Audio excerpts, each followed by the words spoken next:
Hello friends, welcome back हमारे channel easy maths अड्डा पर आपका फिर से स्वागत है। आशा करता हूँ कि आप सभी अच्छे होंगे और आपकी तैयारी भी अच्छी चल रही होगी। तो आज हमारी स्क्रीन पे देख के लग रहा होगा कि आज हम क्या करवाने रहे हैं। तो आज हम प्रैक्टिस मॉक का live mock test solution only for math subject, ठीक है।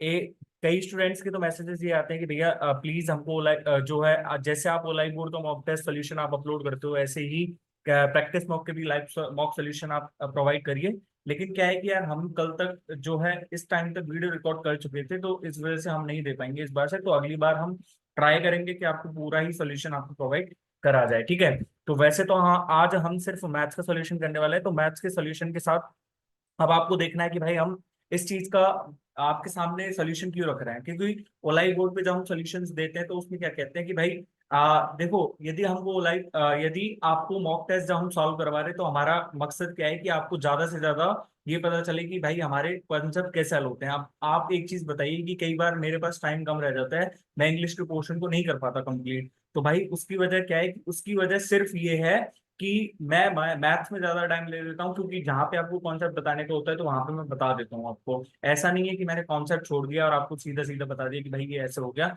जहां मेरे को लगता है कि भाई कॉन्सेप्ट बताने लायक है वहां पे मैं कॉन्सेप्ट भी बताता हूँ, चाहे मेरा पेपर रह जाए। अब भाई यार, आपको सामने मैं किसी मॉक टेस्ट को सॉल्व कर रहा हूँ, तो भाई मेरे को अकेले में यदि खुद से सॉल्व करना होता तो मैं कैसे ही कर लेता। फिर आपके सामने क्यों लाऊंगा? मेरे को खुद को ही करना है कि भाई मेरे को मन ही मन में मैं बोलता जा रहा हूँ।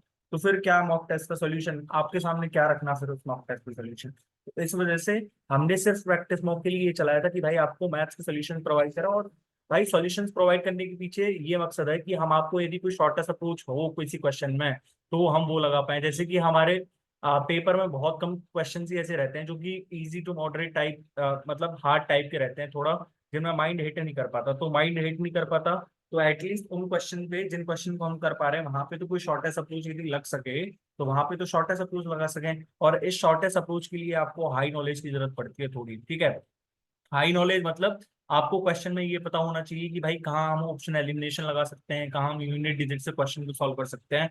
तो फर्स्ट ऑफ ऑल मेरा सजेशन ये है कि यार आप क्वेश्चन रीडिंग के टाइम पे ना, सिर्फ क्वेश्चन रीडिंग के टाइम पे देखो, मैं आपको की पॉइंट्स बता देता हूँ। कुछ कुछ की पॉइंट्स ये है कि देखो, आप जब भी मॉक टेस्ट दे रहे हो तो first of all mock test को इस मकसद से बिल्कुल नहीं देना है कि भाई आपके ज्यादा नंबर आ जाएंगे, आपके कम नंबर आ जाएंगे। क्योंकि यार देखो, यदि ज्यादा नंबर आते हैं तो कॉन्फिडेंस बूस्ट होता है, लेकिन आपको डिसअपॉइंटमेंट बिल्कुल नहीं होनी चाहिए उस टाइम पे। क्योंकि यार देखो, मॉक टेस्ट का जो कई का मैं देखता हूँ तो कई का ऐसा रहता है कि वो रिलेवेंट क्वेश्चन पूछ लेते हैं, कई का रिलेवेंट क्वेश्चन भी आ जाते हैं। तो भाई आपको डिसअपॉइंट नहीं होना है, क्योंकि यार सिर्फ यहाँ पे प्रैक्टिस के लिए दे रहे हो, और यदि यहाँ पे नहीं हो क्या पता वहां पे अच्छे आ जाए आपके, ठीक है।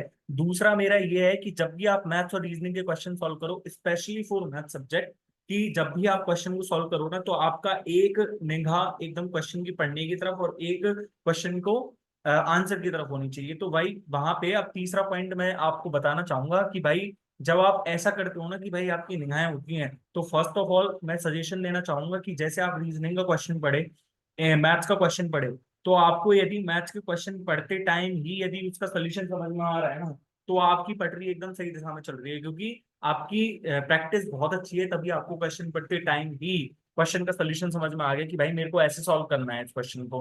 बाकी आप यहीं पे टाइम ले रहे हो उन क्वेश्चन को सॉल्व करने में, तो भाई आप कैसे करोगे? कई स्टूडेंट्स की क्वेरीज रहती हैं कि भैया मैथ्स का सिलेबस पूरा हो गया, यहाँ पे क्वेश्चन भी बन जाते हैं लेकिन वहां पे क्वेश्चन हो नहीं पाते। तो भाई इनकी प्रैक्टिस की कमी है ना, सिर्फ प्रैक्टिस की कमी है। अब जो हम शीट्स अपलोड करते हैं, अब शीट्स का मतलब हमने एक मैथ्स की प्रैक्टिस सीरीज चला रखी है, वो आप जाके चेक कर लेना, है ना। और भाई मैं 100% कह रहा हूँ कि भाई इसमें जो शीट्स है ना, हर समय 25 क्वेश्चन रहते हैं, और हर शीट के 25 क्वेश्चन में से आप मात्र 20 से 22 क्वेश्चन भी यदि लगा पा रहे हो ना, भाई ये समझ के चलना कि आप मैथ्स में बहुत अच्छा स्कोर करोगे, बहुत अच्छा स्कोर करोगे। क्योंकि भाई ये 25 क्वेश्चन एकदम अच्छे लेवल के रहते हैं। एक भी ऐसा नहीं होता कि भाई कोई इजी ले लिया, इजी नहीं रहता, मॉडरेट रहते हैं सारे क्वेश्चन। आप जाके चेक कर सकते हो। और जैसा कि आपको पता है कि भाई एक CHSL का पेपर आने वाला है, CHSL का पेपर आने वाला है, तो हमने क्या कर रखा है, हमने एक प्रैक्टिस सीरीज चला रखी है इसकी, है ना, जिसमें हम 10 शैट्स अपलोड करेंगे आपके सामने। 12 तो यही करा है, लेकिन 10 से 11 भी हो जाए तो आपको क्या दिक्कत है? आपको तो सिर्फ करने से मतलब होना चाहिए। तो शैट 1 और शैट 2 मैंने अपलोड कर दिए हैं, तो वो जाके आप चेक कर सकते हो। लिंक मैं आपको डिस्क्रिप्शन बॉक्स में प्रोवाइड कर दूंगा, आप वहां जाके देख लेना, ठीक है। और यहाँ पे आई टैब पे भी उस प्लेलिस्ट का लिंक आ रहा होगा, आप जाके चेक कर सकते हो, है ना। अब मेरे को क्या करना है कि भाई इन प्रैक्टिस सीरीज के अलावा मेरे को कुछ नहीं करना, सिर्फ देखो। और इन सेट्स को करने का क्या फायदा पता है, इन सेट्स में मैंने सिर्फ इंपॉर्टेंट जो क्वेश्चंस है ना, इंपॉर्टेंट कॉन्सेप्ट्स पे बेस्ड वही क्वेश्चंस लिए हैं, और आपकी पूरी मैथ्स का रिवीजन हो जाएगा। आपने यदि ये सेट्स देख लिए तो पूरी मैथ्स का रिवीजन हो जाएगा, क्योंकि मैं इसमें दोनों टाइप के वो बताता हूँ कि भाई शॉर्ट टेस्ट भी, और जो हमको यदि शॉर्ट टेस्ट नहीं आ रहा है तो हम बेसिक से तो किसी क्वेश्चन करने का ट्राई करेंगे, तो वो बेसिक से कैसे क्वेश्चन, ठीक है। तो अब मैं विदाउट वेस्टिंग टाइम क्वेश्चन की तरफ बढ़ते हैं। देखो, ये मैंने बहुत सारी लिंक पिन करी हुई है, आप जाके चेक कर लेना। देखो, join our Telegram group, math strategy, time maintain, की भाई टाइम मेंटेन कैसे करना है, क्या करना है, क्या नहीं करना है। और आपको यहाँ पे स्ट्रेटेजी का सही मतलब भी समझ में आएगा कि भाई स्ट्रेटेजी ऐसी कोई चीज नहीं होती है, सिर्फ अपने माइंड का खेल है ये, तो ठीक है। CHSL 2024 के मैथ्स की प्रैक्टिस सेट्स है ना, मैथ्स की प्रैक्टिस सीरीज, और कई सारे टॉपिक हैं जैसे कि instalment in SI, dishonest dealer, linear race. और भाई इस चैनल पे ये इजी मैथ्स अड्डा पे जितने भी टॉपिक्स करा रखे हैं इंपॉर्टेंट, वो एक बार आपने देख ली तो 100% चांस के, 100% गारंटी दे रहा हूं मैं कि आपको, यदि आपने ढंग से फोकस्ड रह के देखा तो आपको हर एक चीज का मतलब समझ में आएगा, और हर एक चीज को आप ना बेसिक से करने की जगह सीधा एडवांस में भी जाओगे ना तो भी क्वेश्चन गलत नहीं होगा, ठीक है। ज्योमेट्री के इंपॉर्टेंट कॉन्सेप्ट की सीरीज डे 1, डे 2, डे 3। कुछ स्टूडेंट का ये कहना होता है कि भैया ज्योमेट्री के सिर्फ वो कॉन्सेप्ट प्रोवाइड करिए जिससे हमारे क्वेश्चंस हो जाए आराम से, तो भाई ये सिर्फ वही कॉन्सेप्ट है, आपको सिर्फ कॉन्सेप्ट अप्लाई करना आना चाहिए। गारंटी के साथ कह रहा हूँ, यदि ये 3 वीडियोस भी देख ली ना तो इनफ है, ठीक है। और मॉक की प्रैक्टिस सीरीज आप जाके चेक कर लेना हमारे चैनल इजी मैथ्स अड्डा पे, ठीक है। तो फर्स्ट क्वेश्चन आ गया मेरे पास। If a shopkeeper gains 15% by allowing a discount of 20% and find the profit percent by which the article marked up. तो 15% का गेन कर रहा है 20% डिस्काउंट के बाद, यानी कि सीपी अपॉन में एमपी मेरे पास कितना आ जाएगा यहाँ से, सीपी अपॉन में एमपी मेरे पास कितना आ जाएगा यहाँ से 80 अपॉन में ये कितना हो जाएगा 115। यानी कि देखो, इसको 5 से यदि मैं काटूं तो 16/23, और 16/23 यानी कि 7 का फायदा हो रहा है 16 पे, कितने का फायदा हो गया 6.25, 1/16 6.25 होता है ना, ये 6.25 इंटू में 7 करेंगे तो लगभग 6 7 42 और 25 7 175, 43.75 आंसर आ गया ना, ठीक है। ये तो हमारे पास सीधा सीधा, यदि आपको ये पता है तो आपने सीधा सीधा लिख दिया। लेकिन आपको क्या करना है कि जैसे आपको यदि कॉन्सेप्ट नहीं पता है तो आपको क्या करना है, कुछ कैसे करेंगे इस क्वेश्चन को। मैं आपको सीधा देखो एक तो कॉन्सेप्ट बता देता हूँ। इस चीज का कॉन्सेप्ट ये रहता है कि जैसे आप किसी दुकानदार के पास गए, तो दुकानदार ने किसी चीज कोई होलसेल प्राइस वाले से या फिर जिससे भी खरीदी, तो उसके लिए जो सीपी है, उसी सीपी पे वो बेचेगा, उसी क्रय मूल्य पे वो बेचेगा, तो भाई दुकान खोलने का फायदा क्या हुआ फिर, है ना। यदि जिस प्राइस पे दुकानदार ने खरीदी वस्तु, उसी प्राइस पे आपको दे दी, तो वो खरीदेगा क्या, यानी कि वो कुछ उस पे मार्क अप प्राइस करेगा। मार्क अप प्राइस का मतलब ये है कि वो कुछ बढ़ा चढ़ा के लिखा हुआ उस पे, बढ़ा चढ़ा के लिखेगा उस पे, और बढ़ा चढ़ा के लिखेगा तो उसको क्या बोलेंगे, मार्केट प्राइस बोलेंगे। तो अब आप जब जाओगे तो डिस्काउंट जो भी देगा वो तो वो मार्केट प्राइस पे देगा, ना कि कॉस्ट प्राइस पे। कॉस्ट प्राइस पे वो डिस्काउंट देगा तो भाई क्यों बैठा है उसकी दुकान पे, वैसे ही ताला लग जाएगा, ठीक है। तो वो मार्केट प्राइस पे डिस्काउंट देगा, यानी कि मैं यहाँ से क्या कह सकता हूँ, एक तो मेरे पास एसपी बराबर एसपी होगा ना, यानी कि जब मैं एमपी पे डिस्काउंट दूंगा, जैसे मान लो एमपी मेरे पास 100 था, तो उस पे मैंने D% का डिस्काउंट दे दिया, तो अब मेरे पास एसपी यही तो हो गया ना, एसपी मेरे पास यही तो हो गया ना, इज इक्वल्स टू एसपी क्या है, जब कॉस्ट प्राइस पे बेचता तो कॉस्ट प्राइस पे मान ले सीपी है, तो सीपी और 100 जितना प्रॉफिट होगा, मतलब सेलिंग प्राइस पे, सेलिंग प्राइस क्या होता है, जितना कॉस्ट प्राइस पे प्रॉफिट होगा, यानी कि 3% का प्रॉफिट हुआ, तो मेरे पास यहाँ से सी के अपॉन में एमपी की वैल्यू कितनी आ गई, सीधी सीधी 100 माइनस D% अपॉन में 100 प्लस में P%। ये कॉन्सेप्ट हो गया ना मेरे पास, ठीक है। तो आपको ये लिखना भी समझ में आ गया, लेकिन हमने सीधा सीधा ऐसे, यदि हमको पता है तो हमने ऐसे लिख दिया। लेकिन आप बेसिक से यदि जाना चाहोगे तो बेसिक से कैसे करोगे इस क्वेश्चन को, ये तो मेरे पास एडवांस तरीका हो गया, ये मैंने कॉन्सेप्ट बता दिया आपको सीधा सीधा, है ना। और ये बेसिक से कैसे करना है कि देखो, 15% का गेन कर रहा है, 15% का गेन, यानी कि वो 20 से 23 में बेची उसने चीज, 20 से 23 में बेची वो चीज, ठीक है। और यहाँ पे वो डिस्काउंट कितने का दे रहा है, डिस्काउंट 20% का दे रहा है, डिस्काउंट वो 20% का दे रहा है, यानी कि वो चीज वो, जैसे उसका कॉस्ट प्राइस यदि 5 था तो उसने कॉस्ट प्राइस 5 की जगह वो 4 में बेच दी, 5 की जगह वो 4 में बेच दी। अब मेरे को यहाँ से एक चीज बता दो सिर्फ, कि इसमें वो कॉस्ट प्राइस क्या है और वो मार्केट प्राइस क्या है। तो मेरे को एक चीज बताओ, जो डिस्काउंट देगा तो वो मार्केट प्राइस पे देगा, यानी कि 20 से 23 है, 20 से 23, तो ये सीपी है और ये एसपी है। और यहाँ पे ये क्या है, ये एमपी था और ये क्या हो गया, उसका एसपी हो गया।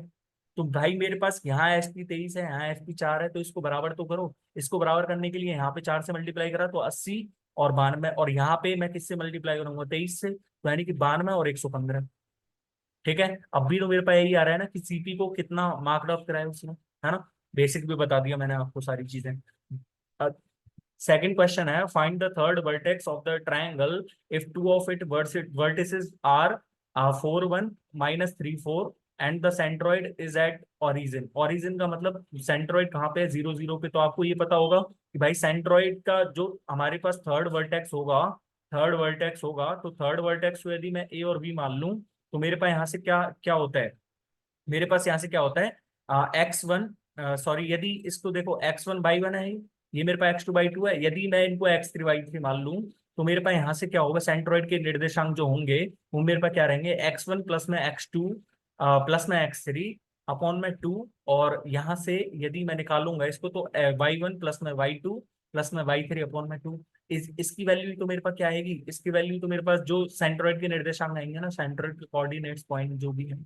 ठीक है, तो मेरे पास यहाँ से कितना आ जाएगा, 1 प्लस में A, यानी कि A की वैल्यू मेरे पास आ गई -1 और B की वैल्यू मेरे पास कितनी आ गई, -5। आपको यदि कॉन्सेप्ट पता है तो आपने कर दिया ना। भाई कोऑर्डिनेट ज्योमेट्री वैसे इंपॉर्टेंट नहीं है, लेकिन कुछ कॉन्सेप्ट्स हैं, जैसे कि ट्राइंगल का एरिया निकालने का फॉर्मूला आपको पता रहना चाहिए। ऐसी मेन मेन चीजें आपको पता रहनी चाहिए, ठीक है ना, क्योंकि क्वेश्चन आते हैं ज्योमेट्री से, कोऑर्डिनेट ज्योमेट्री से कई बार क्वेश्चन फंस जाते हैं क्वेश्चन, सॉरी क्वेश्चन पेपर में। ठीक है, मेरे पास है यहाँ से question, A pump can fill a tank in 3 hours, but due to a leak, it in the tank it takes 3.5 hours। ठीक है, तो मेरे पास यहाँ पे देखो, जैसे पंप था तो पंप ने कितना आवर्स लिए, 3 आवर्स लिए। ठीक है, और यहाँ से पंप प्लस में लीक कितना आवर्स ले रहा है, 3.5 आवर। मतलब यदि मैं इन दोनों का एलसीएम, यदि इन दोनों का एलसीएम मैं कितना मान लूं, 3.5, यानी कि ये तो 7/2 हो गया और ये 3 हो गया। मैंने दोनों का एलसीएम मान लिया 10.5। यदि 10.5 टोटल कैपेसिटी थी उस टैंक की, टोटल कैपेसिटी उस टैंक की। ठीक है, तो पंप पी उसको कितनी एफिशिएंसी है, पंप पी की कितनी एफिशिएंसी आ जाएगी मेरे पास, 7/2। पंप बी की एफिशिएंसी 7/2, और यानी कि पंप प्लस में लीक की एफिशिएंसी मेरे पास 3 आएगी, यानी कि मैं यहाँ से लीक की एफिशिएंसी देखूँ तो मेरे पास -1/2 है। -1/2 है ना मेरे पास, है ना। जब ये -1/2 है, तो यहाँ पे क्या पूछ रहा है, find the time in which the leak can complete the full tank. तो मेरे पास यहाँ से कितना आ जाएगा, 21 RC तो आएगा, 10.5 अपॉन में 1/2। अब ये लीक की -1/2 कैसा है, क्योंकि लीक कर रहा है वो पानी को निकाल रहा है, तो उसकी एफिशिएंसी माइनस नहीं होगी ना, माइनस नहीं होगी ना। भाई ये जो टाइम एंड वर्क वाले क्वेश्चन है और ये जो पाइप एंड सिस्टम वाले क्वेश्चन है, ये बोनस मार्क्स हैं सिर्फ, ये सिर्फ और सिर्फ बोनस मार्क्स हैं। क्योंकि भाई यदि ये क्वेश्चन भी आप गलत कर रहे हो ना, तो भाई इसका मतलब ये है कि आपसे कुछ नहीं आता है, कुछ भी नहीं आता है। क्योंकि मेरे पास टाइम एंड वर्क में सिर्फ एक दो ही कॉन्सेप्ट हैं, number of days is indirectly proportional to efficiency, यानी कि जो जितने ज्यादा नंबर ले रहा है, जो जितने ज्यादा डेज लेगा उसकी एफिशिएंसी उतनी कम रहेगी। जिसकी जितनी ज्यादा एफिशिएंसी रहेगी वो एक काम को करने में बहुत कम टाइम लेगा दूसरे के बजाय जिसकी एफिशिएंसी कम है। ठीक है, एक ही कॉन्सेप्ट है ना, और total work is equals to number of efficient sorry number of days into efficiency. ठीक है, मेरे पास यहां से है question number, ratio of length to breadth of a rectangular field is 8:5 and its area is 324 metre square, less than the area of square field whose perimeter is 168 metres, find the perimeter of rectangular field. अब किसी ने तो pen चलाना भी start कर दिया होगा, लेकिन मेरे को तो सीधा सीधा सा लग रहा है, यदि मैंने ऑप्शंस देख के कर रहा हूँ तो ऑप्शंस देख के मेरे पास सीधा सीधा 156 आंसर आ गया है। क्योंकि आपको नंबर की नॉलेज होगी तो आपके सीधा सीधा 156 आंसर लगेगा। क्योंकि मेरे पास यहाँ पे पेरीमीटर है, पेरीमीटर चाहे कुछ भी है, पेरीमीटर क्या होगा मेरे पास, 2 8x प्लस में 5x, यानी कि मैं सीधा सीधा ये भी तो कह सकता हूँ कि मेरे पास 13 का मल्टीपल आएगा, 13 का मल्टीपल, और 13 का मल्टीपल सिर्फ यही तो है, यही तो मेरे पास 13 × 12 है। तो आपको कितने सेकंड लगेंगे, 4 से 5 सेकंड में आपने आंसर टिक कर दिया, नहीं कर दिया। क्वेश्चन पढ़ने के बाद, यदि क्वेश्चन पढ़ते टाइम ही आपको समझ में आ गया पेरीमीटर पूछ रहा था, तो पेरीमीटर का फॉर्मूला यही होता है ना भाई। 164 तो है ही नहीं, 142 नहीं है, 148 नहीं है, 156 ही तो बचा।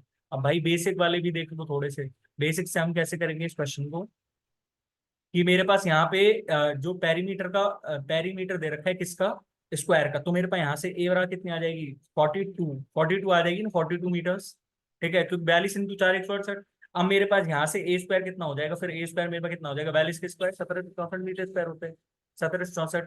अब यहाँ पे आयत का जो रेक्टेंगुलर फील्ड का मेरे पास वो निकल जाएगा ना, यहाँ से rectangular field area, field area is equals to मेरे पास कितना आ जाएगा 1764 माइनस में 324, यानी कि मेरे पास कितना आ जाएगा 1440 आ जाएगा, 1440 मीटर स्क्वायर।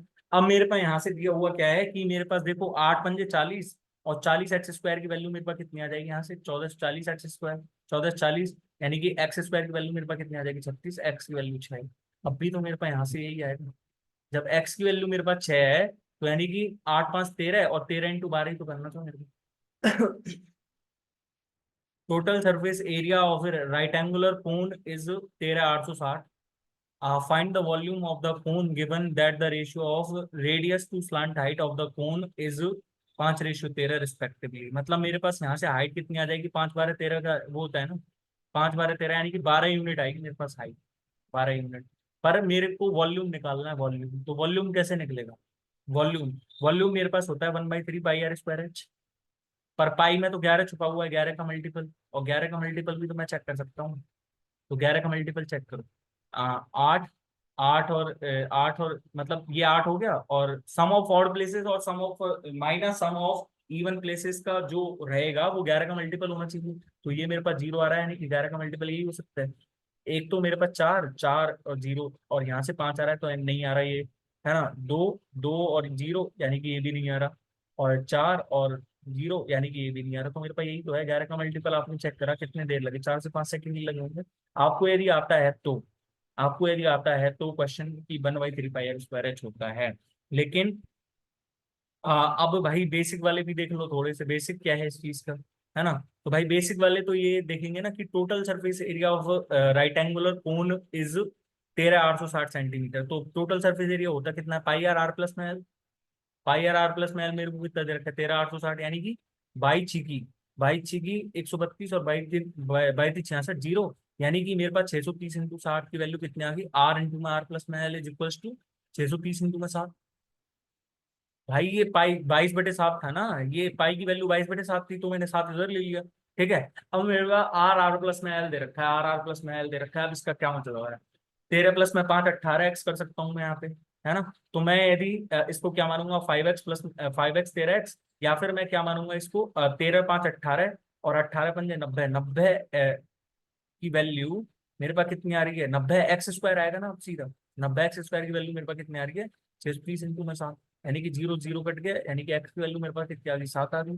जब x की वैल्यू मेरे पास 7 आ गई तो यहाँ से मैं कह सकता हूँ ना कि मेरे पास कितना कितना आएगा, एक तो 84 सेंटीमीटर आ जाएगा, है ना। एक मेरे पास कितना आ जाएगा यहाँ से 13 7 91 सेंटीमीटर, और एक मेरे पास कितना आ जाएगा 35 सेंटीमीटर। ठीक है, अब करते रहना πr² h की वैल्यू तब भी वही आएगी, है ना। मेरे पास है यहाँ से क्वेश्चन द वैल्यू ऑफ, ठीक है, द वैल्यू ऑफ इसकी वैल्यू निकालनी है मेरे को। तो इसकी वैल्यू कैसे निकलेगी बताना।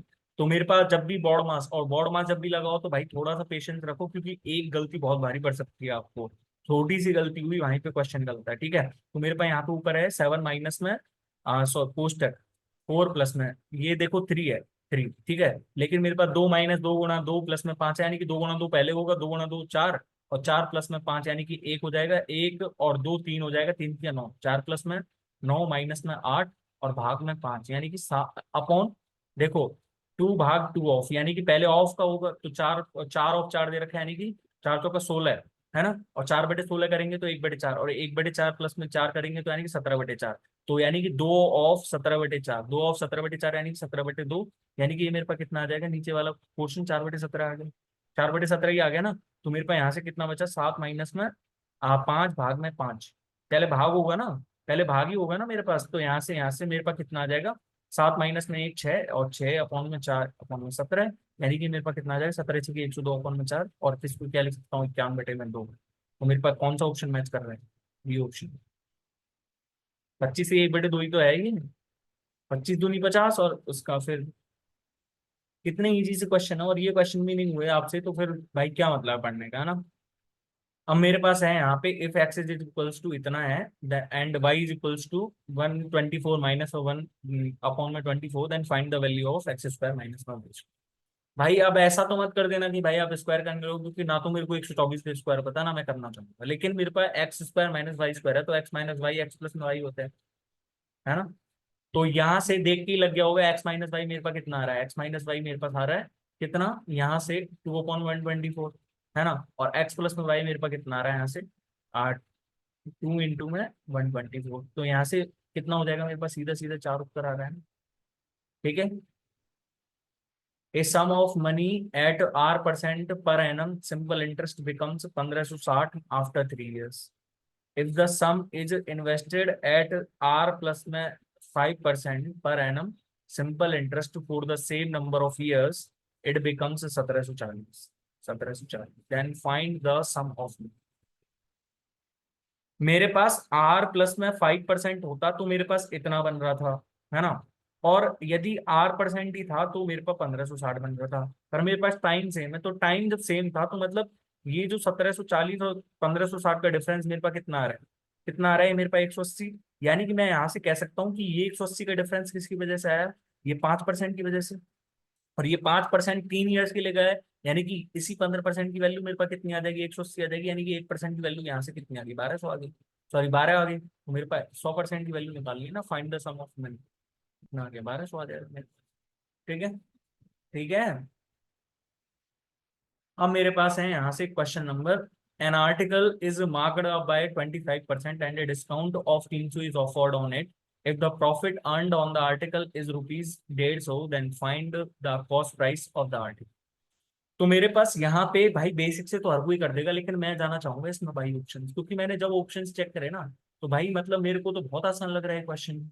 भाई ऑप्शन अब देखो, यहाँ पे भाई ऑप्शन क्यों लीजिए, क्योंकि यहाँ पे 25% का डिस्काउंट है ना, और 300 के ऑफर करने के बाद 150 का डिस्काउंट हो रहा है, मतलब डिस्काउंट देने के बाद मेरे पास कोई ऐसा नंबर बनना चाहिए कि जिसमें 50 जुड़ा हुआ आना चाहिए, मतलब जैसे कि 1350, 1450, 1550, ऐसा नहीं बनना चाहिए 1300, 1400, 1500, आफ्टर डिस्काउंट इतना नहीं बनना चाहिए मेरे पास। ठीक है। तो 1200 का 25% करो, 1200 का 25% कितना होता है मेरे पास, 1200 का 25% 300, अब 300 पे 300 का डिस्काउंट दे दिया तो मेरे पास ये तो ऑप्शन बनेगा ही नहीं, क्योंकि 50 तो मेरे पास 150 तो बन ही नहीं सकता है। अब मेरे पास यहाँ से 1500 है, 1500 का 1/4 करूंगा, 750 का आधा, 375, 375 में जब मैं 300 का डिस्काउंट दे देगा तो मेरे पास 150 आएगा क्या। अब मेरे पास यहाँ से सिर्फ एक ही ऑप्शन दिख रहा है, आप दोनों सभी ऑप्शंस को देखने के बजाय सीधा आप ये ऑप्शन चेक करो, क्योंकि 1800 का 1/4 होता है कितना, 1800 का 1/4 होता है 450, 450 का क्या कर रहा है, मार्कअप कर रहा है, उसके बाद 300 का डिस्काउंट दे रहा है, तो हो गया ना 150 का फायदा, हो गया ना 150 का फायदा। ठीक है। अब मेरे पास यहाँ पे क्या हो रहा है, क्या हो रहा है मेरे को यहाँ पे, यदि बेसिक से जाना चाहोगे, यदि बाई ऑप्शंस करना है तो 7 से 8 सेकंड लगेंगे आपको ज्यादा से ज्यादा, लेकिन बेसिक भी तो आना चाहिए था कि भाई बेसिक क्या कर रहा है। बेसिक हमारे पास ये है कि article is marked up by 25%, तो मतलब मेरे पास यहाँ पे सीपी और एमपी है, सीपी और एमपी। ठीक है। तो मेरे पास सीपी और एमपी कितना दे रखा है मेरे को, यदि सीपी 50 है तो सीपी 40 है, तो एमपी जो है 50 है। ठीक है। Discount of 300 is offered, discount किस पे ऑफर्ड करा जाएगा मेरे को, मार्केट प्राइस पे, डिस्काउंट किस पे ऑफर करा जाएगा मेरे को, मार्केट प्राइस पे। तो भाई अब यहाँ पे मेरे को सीधा सीधा कॉन्सेप्ट लगाना है या नहीं लगाना है, सीधा सीधा कॉन्सेप्ट लगाना है या नहीं लगाना है। मेरे को 300 का वो करा है कितना डिस्काउंट, और मेरे पास फिर 150 का वो हुआ है प्रॉफिट। भाई अब तो कर लोगे इस क्वेश्चन को, मैंने सारी चीजें बता दी आपको, अब कैसे कैसे करना है कैसे। ठीक है। अब मेरे पास है यहाँ से question number, a A B and C can complete a work in 18, 24 and 36 days, 18, 24 and 36। ठीक है। तो मेरे पास यहाँ से कितना हो जाएगा 72, यदि मैं टोटल काम मान लूँ तो 4, 3 और 2। भाई ये मैं भी आपके सामने पहली बार अटेम्प्ट कर रहा हूँ, तो मेरे पास 72 काम है ना, टोटल मेरे पास 72 काम हो गया ना, और 72 काम को find the number of days taken by all of them to together complete the 75%, 75% कितना हो जाएगा इसका, 75% कितना हो जाएगा 3/4, यानी कि इसका 75% हो गया 54। ठीक है। और 54 काम को ये दोनों तीनों मिलकर कितने दिन में कर देंगे, 6 दिन में, 4, 3, 7, 2, 9 एफिशिएंसी के साथ करेंगे ना आप तो, है ना। मेरे पास है यहाँ से question, two circles whose radii are 10 centimetre and 8 centimetre intersect each other and there common chord is 12 centimetre long.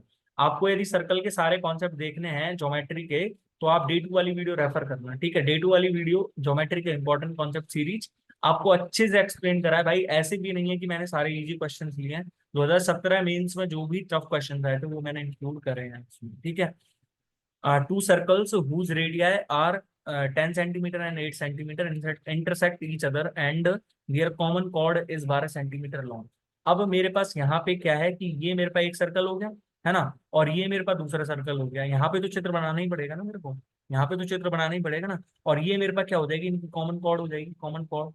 ये जब कॉमन कॉर्ड होगी मेरे पास, तो अब मेरे पास यहाँ पे क्या है, यदि मैं इसका सेंटर ये मान लूं, इस वाले का, और इस वाले का सेंटर मैंने ये मान लिया, तो इनके सेंटर्स के बीच की दूरी ज्ञात करनी है। अब सेंटर के बीच की दूरी आप 18 तो लिख मत देना, क्योंकि 18 तो आंसर में भी नहीं है, और आप कहीं चेक करो कि 18 आंसर में क्यों नहीं, क्योंकि इंटरसेक्ट कर रहे हैं वो, इंटरसेक्ट कर रहे हैं तो केंद्रों के बीच में दूरी घटेगी। ठीक है, और ये मेरे पास इसकी रेडियस होगी, है ना, और ये मेरे पास इसकी रेडियस होगी। अब आपको यदि ये कॉन्सेप्ट पता हो कि ये मेरे पास कितना होता है, 90 डिग्री, 90 डिग्री, या फिर आपको ये कॉन्सेप्ट भी नहीं पता है, तो आपको ये तो पता होगा ना कि यदि ये मेरे पास क्या है, ये केंद्र है, और जब इस पे डालूंगा, मतलब केंद्र से जो भी जीवा पे लाइन खींची जाएगी तो वो उसको बाइसेक्ट करेगी और उसको परपेंडिकुलर रहेगी। यानी कि यदि ये टोटल 12 थी, तो ये मेरे पास कितना आ जाएगा, 6 आ जाएगा, और ये भी मेरे पास 6 सेंटीमीटर आ जाएगी। ठीक है, और ये इसको क्या कर रही है, इस पे परपेंडिकुलर है, और ये मेरे पास इसकी रेडियस कितनी दे रखी है, 10 सेंटीमीटर। 6 8 10 का सीधा सीधा सब होता है ना, ये तो मेरे पास कितने आ गए, 8 सेंटीमीटर। और 8 सेंटीमीटर सिर्फ एक ही आंसर में तो दिख रहा है ना मेरे को। ठीक है, आप यहाँ से भी चेक कर लो ना, ये मेरे पास 8 सेंटीमीटर है, तो 6 और 8 में लगाओ, यानी कि 64, 64 माइनस 36 करेंगे तो 28, 28 की मेरे पास कितना हो जाएगा, 2√7 सेंटीमीटर। तो मेरे पास सीधी सीधी तो आ गई ना, 8 प्लस में 2√7 सेंटीमीटर। ठीक है, मेरे पास है यहाँ से सेक एक्स माइनस में टेन एक्स का होल स्क्वायर, 1 प्लस में साइन एक्स का होल स्क्वायर, और भाग में साइन स्क्वायर। ठीक है, तो यहाँ पे आप क्या जाना चाहोगे, यहाँ पे यदि वाई ऑप्शन जाना चाहो तो वाई ऑप्शन जाने का सबसे बढ़िया मेथड, बाई ऑप्शन जाने का सबसे बढ़िया मेथड है। लेकिन वो आपको अपनाना नहीं है, क्योंकि भाई आप आइडेंटिटी से वैसे सॉल्व कर लोगे इसको। ठीक है, तो ये मेरे पास ऊपर क्या बन रहा है, ये 1 माइनस में साइन एक्स का अपॉन में कॉस एक्स का होल स्क्वायर है। ठीक है, और यहाँ से ये मेरे पास क्या है, 1 प्लस में साइन एक्स का होल स्क्वायर अपॉन में ये मेरे पास कितना है, साइन स्क्वायर है। ठीक है, तो यहाँ से बताओ, ये देखो, ये मेरे पास 1 माइनस साइन एक्स और 1 प्लस में साइन एक्स, तो ये मेरे पास कितना हो जाएगा, कॉस स्क्वायर एक्स, और कॉस स्क्वायर एक्स का भी होल स्क्वायर करना है, यानी कि कॉस की पावर 4 एक्स अपॉन में कॉस स्क्वायर एक्स इंटू में साइन स्क्वायर एक्स। ठीक है, यहाँ से ये कट गया, तो कॉस स्क्वायर एक्स अपॉन में साइन स्क्वायर एक्स कितना हो जाएगा, कॉस स्क्वायर एक्स। ठीक है, अब वैल्यू पुटिंग में कौन सी वैल्यू पुट करनी चाहिए, हमको ये सोचने में थोड़ा टाइम लगेगा, क्योंकि हम यदि जीरो पुट कर सकते हैं, जीरो सॉरी, जीरो पुट कर सकते हैं क्या, हाँ जीरो भी, जीरो पुट नहीं कर सकते, क्योंकि भाई यहाँ पे ये इंडेफिनिट बन रहा है ना।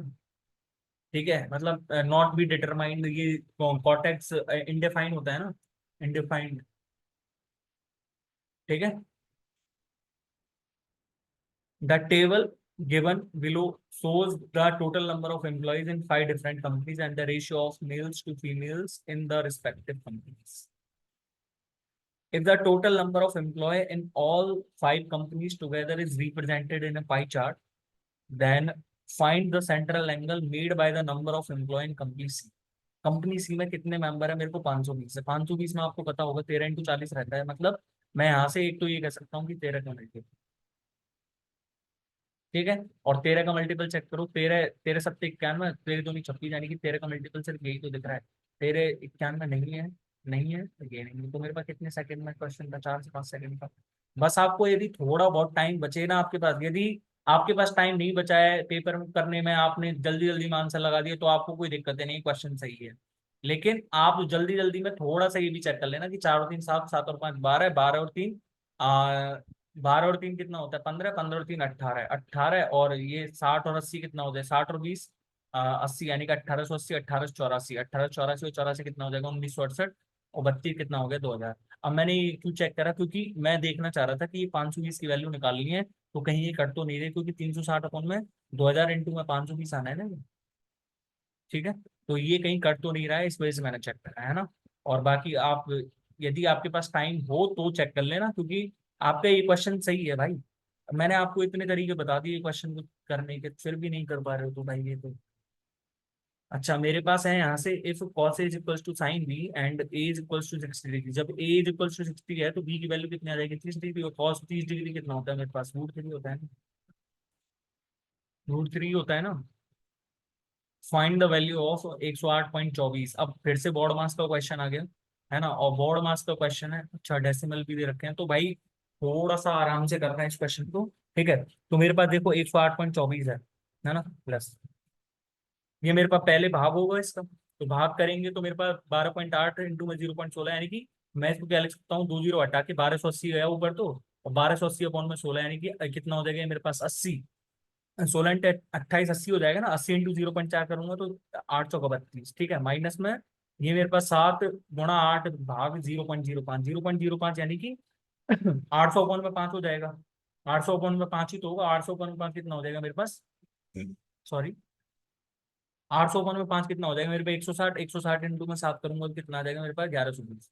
ठीक है, और प्लस में 35.5 इंटू में 12, 35 इंटू में 12 करो, 35 इंटू में 12 कितना हो जाएगा मेरे पास, 350 प्लस में 70 420, और 420 और 0.5 का गुना करना था, यानी कि 426। ठीक है, हो गया ना।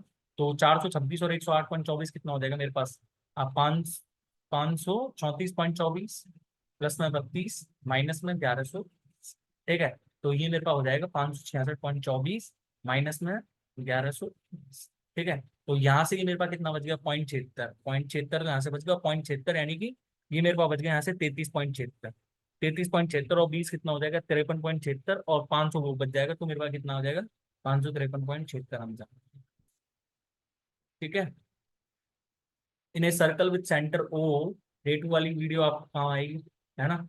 आप देख लो भाई, उस वीडियो को देखने के बाद भी आप ये नहीं कह पाओ भाई हमारे समझ में नहीं आता क्या है क्या नहीं।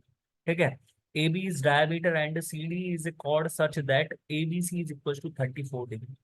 भाई डायमीटर दिया हुआ है तो एक कॉन्सेप्ट लगना है कि अर्धवृत्त में बना हुआ कोण 90 डिग्री का होता है।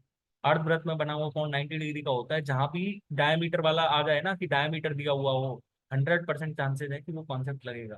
ठीक है, तो ये मेरे पास कितना है, ए बी है ना, और इसका डायमीटर दे रखा है, इसकी कॉर्ड दे रखी है सी डी, मेरे को सी डी दे रखी है ना, और यहाँ से कितना कह रहा है, A B C is equal to 34 degree, A B C is equal to 34 degree.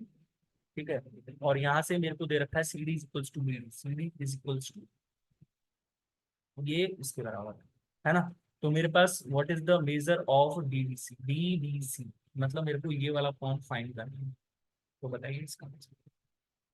इसका आंसर देखते ही मैंने लगा दिया 28 डिग्री, तो 28 डिग्री, क्योंकि ये वाला एंगल मेरे पास क्या था, यदि ये थीटा है तो ये मेरे पास थीटा है।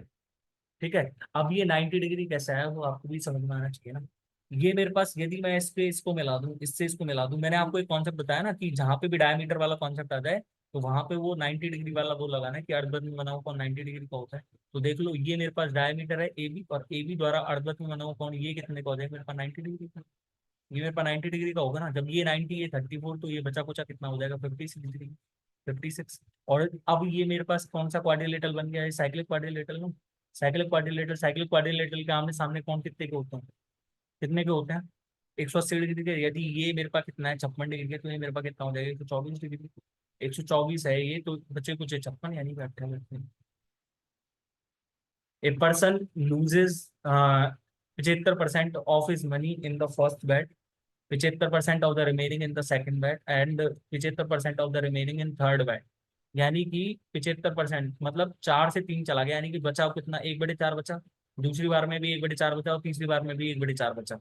मतलब वो कहना क्या चाह रहा है, उसके पास यदि टोटल 64 था इनिशियल, तो उसके पास बचा कितना है, एक, और एक की वैल्यू उसको कितनी दे रखी है, 26 दे रखी है। तो यहाँ पे 64 की वैल्यू 64 इंटू 26, यानी कि मेरे पास 13 का मल्टीपल दिखना चाहिए। तो देखो 13 अंठे 13 नंबर 117 है, नहीं जा रहा। 13 कम 13 और 13 दूनी 26, और 13 अंठे 104, ये बैठ रहा है। 13 कम 13 2 3, 13 कम 13 नहीं बैठ रहा। 13 कम 13 ये भी नहीं बैठ रहा, क्योंकि 84 में भाग नहीं जाता ना भाई। आपने भाई आपको ये पता होगा कि भाई रट क्या है। अबे भाई 13 कम 13, 84 में 13 का भाग जाता है क्या, 13 कम 13, और यहाँ पे 2 बच गया, 2 3, और यहाँ पे फिर 106 बचेगा, 106 में आंसर जाता है क्या भाग। भाई कोई रट के नहीं आता है इस क्वेश्चन में। ठीक है, the upstream speed of a boat is half the speed of the current. Upstream, मैं यदि अपस्ट्रीम को क्या मान लूँ, एक्स माइनस वाई मान लूँ, और speed of the current, speed of the current को मैं वाई मान लूँ। ठीक है, तो मेरे पास यहाँ से कितना दिया हुआ है, एक्स माइनस वाई की वैल्यू मेरे पास वाई/2 है, तो मेरे पास एक्स की वैल्यू तो 3y/2 आ गई। ठीक है, अब मेरे को दिया हुआ क्या है, if the down stream speed of the boat is 20 kilometre per our, यानी कि एक्स प्लस में वाई इक्वल्स टू 20 है। तो मेरे पास यहाँ से एक्स की जगह 3y/2 जमाऊंगा तो मेरे पास कितना हो जाएगा, ये 5/2 की वैल्यू मेरे पास कितनी आ जाएगी 20, यानी कि बाई की वैल्यू मेरे पास सीधी सीधी से आ गई 8 किलोमीटर पर आवर। 20 दूनी 40, और मैं आपको एक एक स्टेप तो लाके बताना नहीं हूँ। Then find the time taken by boat to cover 90 kilometre down. तो 90 किलोमीटर डाउन स्ट्रीम चलने में एक्स माइनस वाई, जब वाई मेरे पास 8 आ गया तो यहाँ से मेरे पास कितना आ जाएगा एक्स की वैल्यू मेरे पास कितनी आ जाएगी 3 चौका 12, 12 किलोमीटर पर आवर। ठीक है, तो 12 माइनस में 8 कितना हो जाएगा 4, 90 में 4, 22 चौक 88, तो यानी कि बाई पंजे। ठीक है, 22 चौक 88 होता है ना, मेरे पास 2 बच जाएगा, 2 बटे 4 करूंगा तो 0.5। ठीक है, आ गया आंसर, ऐसे आंसर आते हैं।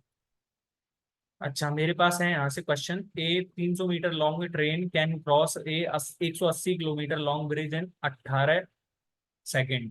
तो यहाँ से स्पीड नहीं निकाल सकते क्या आप, speed of the train, speed of the train नहीं निकाल सकते क्या आप यहाँ से, speed of train, speed of train यहाँ से कितनी आ जाएगी मेरे पास 300 अपॉन में 300 प्लस में 180 अपॉन में 18 इज इक्वल्स टू स्पीड, यदि मैं एस मान लूँ तो एस की वैल्यू मेरे पास कितनी आ जाएगी 480 अपॉन में 18, है ना, मीटर पर सेकंड। अब मेरे पास यहाँ से कितना दिया हुआ, find the time taken by train to cross who is running with the speed of 6 kilometre per hour in the same direction. 6 kilometre per hour है, यानी कि 30/18 metre per second, 30/18 metre per second. जब same direction में दौड़ रहा है तो 300 upon में कितना हो गया ये? हाँ, 480 अपॉन में 18 है, माइनस में 30 अपॉन में 18 है, यानी कि 300 अपॉन में 450 अपॉन में 18 है। ठीक है, बस लिखने आपको समझाने के लिए लिख रहा हूँ, बाकी मेरे कोई कोई मकसद नहीं है कि भाई मैं इतना लिखूंगा। 54 अपॉन में 450, ये मेरे पास कितना हो जाएगा 12 सेकंड। ठीक है।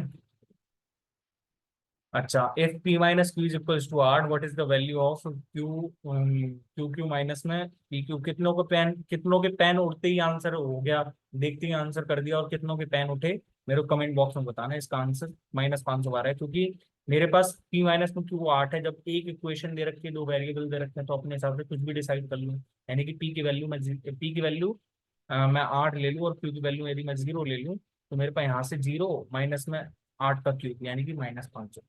ठीक है, a train without stoppage travels, important question है, इंपॉर्टेंट क्वेश्चन। ठीक है, import travels with an average speed of 45 kilometre per hour and with stoppage it travels with the average speed of 36 kilometre per our.